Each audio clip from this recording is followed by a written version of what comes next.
Now some of you didn't get up to the next chord, which is the G chord. So we've got C on the second, G7 on the bottom, squashy F together, and G, you take your third finger, which is your ring finger, across to the third fret, and you use that finger, and that's G. So you can practice doing that. Put your third finger on G. Now before you actually practice these chords while you're playing them, you're going to actually just practice moving them. Move your fingers to the right strings and frets before you actually play. So you start on G, go back to G7, up to C, squashy F, up to C. You can jiggle them around any which way so you remember the names of the chords. So remember, G is on 3, G7 on 1, up for C, squash for F. So we're going to do a progression of that first. So we're going to go from C to F to G7 to G to C.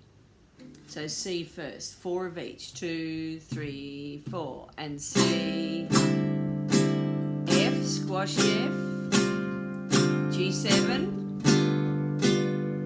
across to G, back up to C, start it again, C, squashy F, down to G7, across to G, back to C.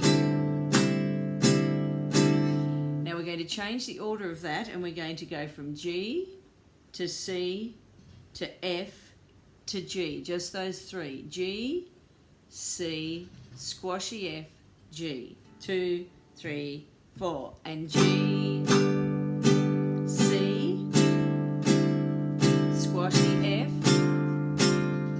to G. Start it again. G again. G, C. Up you go. Squashy F,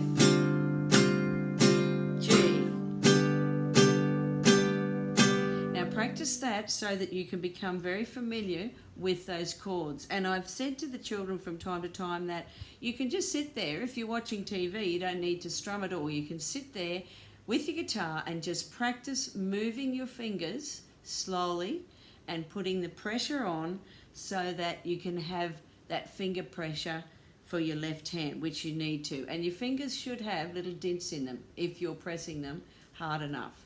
Okay, so remember, it's not how hard you strum with your right hand, it's how much pressure you put on the tips of your fingers with your left.